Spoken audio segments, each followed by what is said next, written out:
But, why are you okay? I was confused with John's pointless response. I thought he knew about Lisa's car accident. How could he behave like this? Even though I had contacted him, he didn't visit Lisa in the hospital and he arrived home in the morning smelling like booze. I was just confused. Well, I actually had an urgent task at work. But I had already checked with his workplace and confirmed that John hadn't been working. I let out a sigh as John still tried to lie and cover it up. Can't you even tell me the truth? I guess, of course, you can't, right? There was no way I didn't know what he'd been up to. I, armed with irrefutable proof, began my retaliation. Enough already. If you think I haven't noticed anything, you're making a big mistake. My name is Kathy Thompson. I turned 57 this year. After my first son, Brian, moved out when he got married, I was living with my husband, John. Even though I was just an ordinary housewife, an event occurred that shattered my peaceful life. The trigger was the car accident of Lisa, Brian's wife. One weekend, I received a call from Brian. Lisa's been in a car accident. When I heard the news, I felt the blood drain from my face. What should I do, Mom? Mom's car is in bad shape, too, and Lisa's still unconscious. Calm down, Brian. I'm heading to the hospital now. Can you tell me which room she's in? Brian had also just received a call from the hospital and seemed quite flustered. Despite his explanations were incoherent at first, Brian was finally got calm and I was able to get the details from him and headed to the hospital. I immediately called John while I was out. But John didn't pick up the phone no matter how many times I called, and I was puzzled. Why isn't he picking up? What on earth is he doing? I ran out of patience and decided to head to the hospital first. Upon arriving the room Brian had directed me, there were Lisa with her body covered in distressing casts and crying Brian. I knew it, but John was not there. Mom, haven't you seen Dad? Well, he's not picking up his phone. I have no idea where he could be. Huh? That's odd, I called him before I called you, and he picked up then. What? I couldn't help but gasp at Brian's words. It seemed Brian had explained the situation to John, just as he had done with me, but John had yet to arrive. What is he thinking? Could it be work or something? I don't know. He just says he's going out for a bit. I had a rough idea of what he was up to, but I let out a sigh at John's attitude, unchanged even in this emergency. I was outraged at John, who didn't answer his phone or visit the hospital room despite hearing about the accident before I did. In the end, John never showed up from the time we listened to the doctor until we left. I swear, when he gets home, I'm gonna give him a piece of my mind. Yeah, thanks for coming, Mom. I would have been panicking all day if I was alone. It's alright, this is nothing. More importantly, you need to toughen up from here on out, got it? Yeah. I'll do my best. According to the doctor, Lisa is not in life-threatening danger and should be able to leave the hospital in a few weeks. But just as I started to feel relief, I was told that Lisa has damaged seriously to her lower body and she would have to live her life in a wheelchair from that time. In addition to his regular job, Brian would have to bear the large responsibility of caring for Lisa's daily needs. I couldn't find the words to encourage him, so I just patted his hunched back. If you need anything, just call me anytime. Thanks, Mom. I'll probably need your help with a lot of things, but I'll try my best too. After seeing off a completely dejected Brian, I left too for home. I was determined to do my best to help them as much as I could, but for that, I had to have a serious talk with John. That was what I was thinking, but when I got home, John wasn't there. I checked but there were no returned calls and despite waiting until late at night, John didn't come home at all that day. What on earth is he thinking, not even calling or anything? I thought maybe he got held up at work, so I called his office just in case, but of course, there was no such thing as John being called in on the weekend. For a moment, I thought, could John have had an accident too? But I quickly shook my head. I could guess his actions easily. I sighed in exasperation, quickly decided to cut my losses, cleaned up the dinner I had prepared, and went to bed. John didn't come home until the next day. It was nearly afternoon on a Sunday, when I heard some noise at the front door and a barely standing, yet seemingly in a good mood, John staggered into the living room.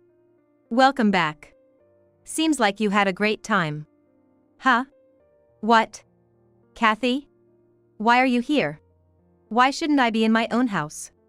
John, who entered humming a tune and smelling of alcohol, completely changed his expression as soon as he saw my face. His eyes wide opened, he stared at me looking pale. Even when I asked him, "Where have you been all this time?" he just panicked and didn't answer. What? You've heard from Brian, right? Lisa is paralyzed from the waist down and will live in a wheelchair. Lisa? I cut off a visibly confused John and asked him what I wanted to know. What were you doing in such a difficult time? I asked, mixed with anger. Without listening to my words, John let out a carefree voice. I heard about the car accident. Then why did you come home at this hour without even contacting us? But, why are you okay? Huh? At John's incomprehensible response, I was confused. Is he still drunk and confused? Even John seemed to not understand, and our conversation was not aligning. What did you hear from Brian? That your car was in an accident and he went to the hospital. Yeah, that's right. So? What's so strange about me being fine? Weren't you the one driving the car? Finally, in John's own words, I understood and said, "Oh, I see now." It seems that John misunderstood the news of my car accident, which he heard from a phone call with Brian, as an accident involving the car I was driving. Indeed, at that time, Lisa was the one driving my car. But I hadn't used the car yesterday as I was out for some business. I had promised to lend the car to Lisa because she wanted to borrow it. Brian was so panicked, I assumed you had a serious accident, John said.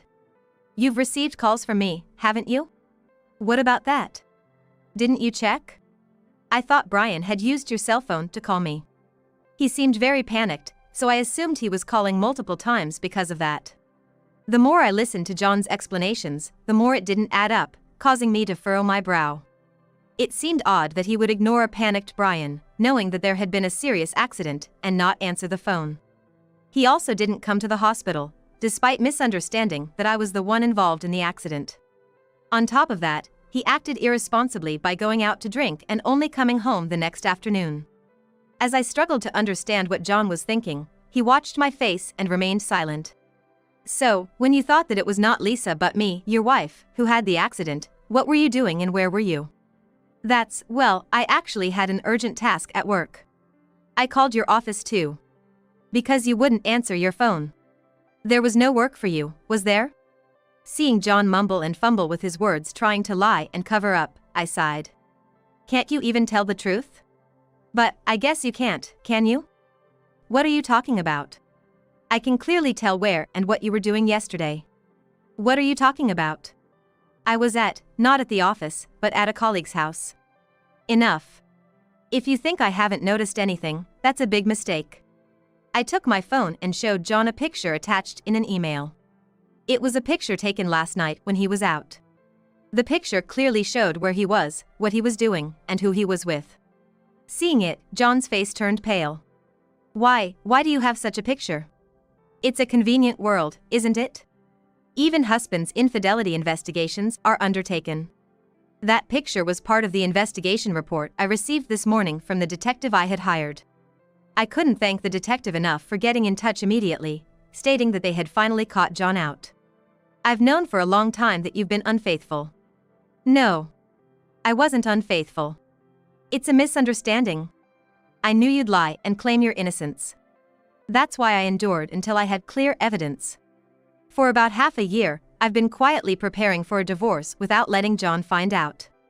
When I consulted a lawyer, they advised hiring a detective to gather solid evidence, which I did on the days I suspected John. I had wondered if it was worth it at this age, but this incident has shown me his true colors. It's said that a person's character is revealed in emergencies, and this must be it. I couldn't fathom spending even a single second more as a family with someone like him. Even though you've been very careful so far, you've made a big mistake this time. Why, after going to such lengths to cover your tracks? It just happened. I was drinking and got careless. You've been drinking with your mistress all this time, haven't you? Why, John? John, obviously uncomfortable, mumbled his words as if there was still something hard to express. I made it clear that if he continues to lie or try to deceive, it's him who'll be at a disadvantage. John then started to talk reluctantly. I thought, if you were in the hospital, I wouldn't need to sneak around anymore. And if it was an accident, there'd be insurance money and compensation from the other party. It felt like a sudden windfall, and I just ended up drinking too much. Windfall? I was rendered speechless by John's words. In other words, when he thought I had been in an accident, his first emotion was joy over the prospect of money coming in. It seems like he's been happily drinking with his mistress in anticipation of receiving insurance money and compensation. My mouth hung open in astonishment at John's utterly deplorable behavior, which far exceeded my imagination. This is what they mean by being too shocked for words. So, this was the first thing he thought of when he believed I'd been in a car accident. You're despicable, John. Listen, a man will always be a man. And yet you, older than me, you've given up on being a woman. So what? You think it's fine to have fun drinking with younger girls? You must be joking. I cannot continue to live with a man who thinks like this, let alone consider him family. He became defiant and started blaming me. Do whatever you want. But I don't want to deal with such troubles, and I've been in touch with a lawyer about divorce. Serious? Did I do something to you? I would refuse to look after a man who, rather than coming to the hospital in an emergency, betrays his wife and indulges in fun and benefits. John kept making no sense, so I've given up persuading him. With no chance of taking back his words, John finally agreed to contact a lawyer. It may have been a heated argument, but finally, I felt freed from the hardship and patience I'd endured until now. Well, now that we're divorced, you need to leave this house. Fine, I'll do that. Keep in mind that I don't have any money to divide with you. What? I thought I was going to get some money thanks to you, so I spent a lot. How can I split what's not there? John said this, grinning unabashedly. I was amazed that he could be even more despicable when showing his true character. I've got clear evidence now, and above all, I've no more affection for John, who valued money over his spouse's safety. I wanted to hit him with the harsh reality. It's all your fault. You've made a mess of my life, John. What? You don't need to say that much. You've been unfaithful, and I totally waste my time because of you. I've confessed everything and apologized, so it should be okay. What are you talking about? I haven't heard any proper apology from you yet. I was not sure if he's really believed that or is just confused, but either way, he should respect people more. As John looked at me with an annoyed face, I didn't feel like arguing with him. John tried to say something, but I cut off it, saying, "From now on, let's communicate through lawyers." Nevertheless, John started with some irritating excuses. I raised my voice. Enough. You can't just do as you please anymore. The conversation was going nowhere, so I decided to retreat to a hotel for the time being. While there, I took the opportunity to explain the situation to Brian over the phone, and told him about my plans for a divorce. Brian was left speechless by John's outrageous behavior. I was hesitant to involve Lisa, but Brian seemed to scorn his father even more than I did. "Mom, come stay with us once things settle down." What? You're leaving the house, right? If you haven't decided where to go, you're more than welcome to stay with us. But what about Lisa? All the more reason. We'd feel stronger with you around. I'd have to discuss with Lisa as well, but I ended up deciding to impose upon Brian and his wife. Thinking about the future was rather depressing, but Brian's words gave me the courage to fight against John once again. Days later, when we involved a lawyer and got an explanation about the divorce process and the division of property, John couldn't say a word. His attitude was clearly different from when he was talking to me, but I wasn't surprised considering John's weakness for authority and titles. So, that concludes my explanation. Do you have anything else to discuss? No. Nothing. I sighed in relief, thinking I should have done this from the beginning, as everything finally came to an end. As John had said, our savings had been used up and there was hardly anything left to split. Therefore, I decided to take home items as a small supplement. However, upon seeing the moving company enter the house, whom I had arranged to coincide with my lawyer's departure, John tried to hinder me until the very end. Hey, you're taking that much? What's gonna happen to my life?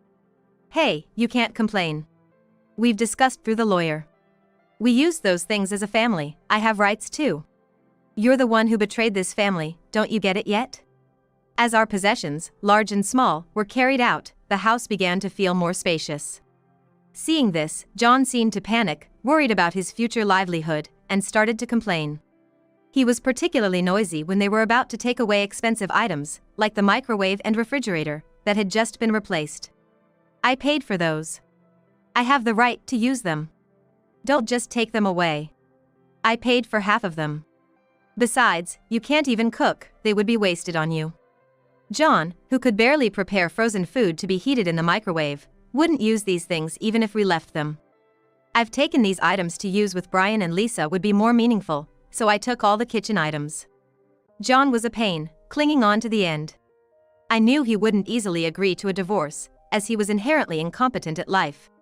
It was only when the last piece of luggage was carried out and I was about to leave the house that I finally heard an apology from John. Kathy, I'm sorry.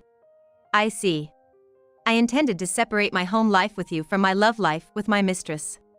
I see. I wanted to leave as quickly as possible, repeating my lackluster responses, but John started saying things like, I really don't want a divorce, I don't want to split up. You must be kidding. No matter what you say now, we can't go back to how things were. Then at least, could you come over to cook? Pardon? She can't cook, so there's no way we can live together. I was flabbergasted by John's words until the very end. Why did I ever live with such a man? Feeling that way, I sighed again. Of course, I couldn't entertain such nonsense, so I left the house without saying a word. About a month after the divorce was finalized. While supporting Lisa's life, I was living a challenging yet enjoyable cohabiting life. My ex-husband, John, came to our house. Brian, surprised at the sight of him through the window, said he was going to the door while trying to hide behind me. While Lisa and I were quietly listening from the living room, we heard the following conversation. Brian, how have you been? Getting along with Lisa? Thanks to you, life without you is very enjoyable. Don't say that, your dad's had a hard time, too. I couldn't help but frown and exchanged glances with Lisa at John's audacious remarks. It seemed that his mistress cheated on him and ran away because he couldn't take care of himself without me. John, having lost all his reliable contacts, appeared to have visited us out of desperation. Friends and relatives who knew the reason for our divorce would naturally not assist him. He seemed to be struggling a lot, unable to survive by himself. But of course, Brian, who knew the situation well, wouldn't accept John. Relentless, John kept saying absurd things like, I now understand the feelings of those who have been cheated on. And I apologize, I want us to get back together. You have Lisa and Kathy, don't you? I'm all alone. I want to live together as a family again. Stop joking around. It's your own fault for betraying the family and losing trust. Excuse me, can I say something? It seemed that Lisa, who had been listening with me, couldn't stand it anymore and went to the entrance in her wheelchair. John, looking somehow pleased, was abruptly told by Lisa. I understand your situation. Actually, my mom also got into a traffic accident and she needs care. What? My legs are like this and it's too much for Brian to support two people. So, we don't have the capacity to take care of you. Is that so? Lisa seemed to have deliberately lied to drive John away. Assuming John, who disliked dealing with trouble, it should work effectively, and I couldn't help but grin at her quick thinking. However, John responded in a way that was beyond our imagination. While barely managing his own life, John's eyes lit up. Really, he said, grinning slyly and letting these words slip out of his mouth. Well, anyway, let's put Kathy in a nursing home with insurance money or something. Then we could live together. He raised his voice as if to say it was a really good idea. Brian and the others froze, unable to say anything. I covered my face with both hands. You clearly haven't learned anything, you fool. What, Kathy? You're here, aren't you? Duped us again, didn't you? What do you mean duped? Shut up and listen, all you do is make shameless remarks. Stay out of our lives from now on. I yelled at him with a red face and drove John away. Whether he was surprised by my fierce look, even John quickly withdrew with a grimace on his face. I looked back at Brian and the others, gasping for breath. We forced a bitter smile at each other, as if after a storm had passed. I hope he won't come again. Was he always like that? I feel like we suddenly can't communicate anymore. I don't want to deal with him ever again. Some time passed again. Without any more onslaughts from John, we heard rumors that he had to go and live quite far for work. Having regained a peaceful life, I've continued to live modestly and joyfully with Brian and his wife. We've renovated the house to be more wheelchair-friendly.